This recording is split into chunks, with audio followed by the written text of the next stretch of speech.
আমার না ওইটারই শখ বেশি। এটারই শখ বেশি? হ্যাঁ, ওই বারবার কষ্ট করা লাগবে না, এক কষ্ট তুই মনে করেন সব হয়ে গেল। হায় রে হায়, হ্যাঁ আমরা পাই না আর আপনার জামাই এসে আমার কাছে দেয়া গেল গা। কপাল আমারই, বুঝছেন কি? শুনে হ্যাঁ এই যে আপনার সাথে আমি যা যা করবো আপনার হাজবেন্ড কোনো ঠিক না ভাই, বুঝছেন কি? আচ্ছা। হ্যাঁ আপনি কিন্তু আসলে দেখতে শুনতে কিন্তু চেহারা অনেক ভালো, আপনার বুঝছেন কি? মনটা অনেক ভালো, একদম তুলাল্লাহ ভালো, বুঝছেন কি? কি হলো পাথর করেন গা? হ্যাঁ শুনে আসলে যে আপনার আমি কোন জায়গাতে চিকিৎসা শুরু করবো এই জিনিসটাই বুঝতেছি না, বুঝছেন কি? আপনার যে জায়গাতে খুশি সেই জায়গাতে চিকিৎসা করা শুরু করেন।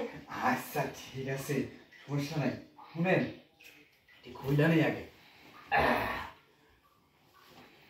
শুনেন, আমার আবার কথায় কাজে অনেক মিল, বুঝছেন? সেই জন্য মনে করেন যে আমার চেম্বারে খালি মহিলা রোগী বেশি আসে, ঠিক আছে কি? দেখেন কত সুন্দর করে আমরা চিকিৎসা করি। হ্যাঁ তাহলে খুলি বিষয়টা, দেখছেন কি?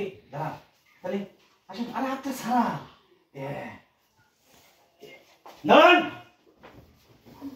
কি করতেছেন সব? কে? আপনি না বললেন আপনার স্ত্রীর সমস্যা, তাই চিকিৎসা করতেছিলাম। তাই বুকের উপর উঠে আপনি চিকিৎসা করতেছেন?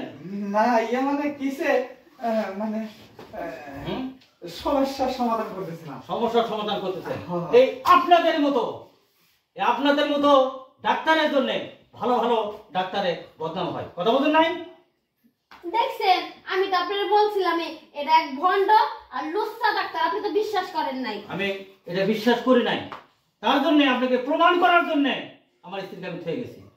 আপনার চরিত্র দেখলাম কত নীচ, কত জঘন্য। আসলে একটা জিনিস কি, আপনি না বললেন আপনার স্ত্রীর সমস্যা, আপনার স্ত্রীর উপরে যে হওয়ার সমস্যা, সেই জন্যই তো চিকিৎসা করতে। সেই জন্য চিকিৎসা করবেন আর আপনি বুকের উপরে চিকিৎসা করতেছেন? কে আপনার বলে এই যে এতটুকু আপনার বলে বড়?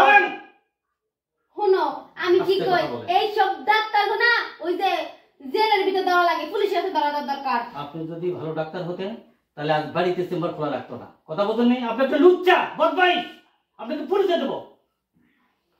এই চলো, এক্ষুনি আমরা পুলিশে আসবো, এটাকে ধরে নেবো, থানায় দেবো। এগুলোর পুলিশই দেওয়া দরকার।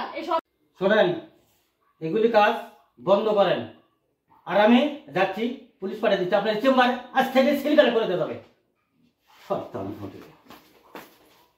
বুঝলাম না, ওনরাই বললো সমস্যা, ওনরাই বললো চিকিৎসা করেন, এখন কিসেতে কি গেলাম কিছু বুঝলাম না। এই ডাক্তারগিরি আমি আর করবো না, দরকার রিক্সা চালায় খাবো, তাতে অনেক ভালো আছে। এই চেম্বার আজকেতেই বন্ধ। এই যে এই ইউনিফর্ম আর এটা পুরো আলাদা, আজকে এখন আজকে পুরো আলাদা, ডাক্তারগিরি আমি আর করবো না, দেবো না।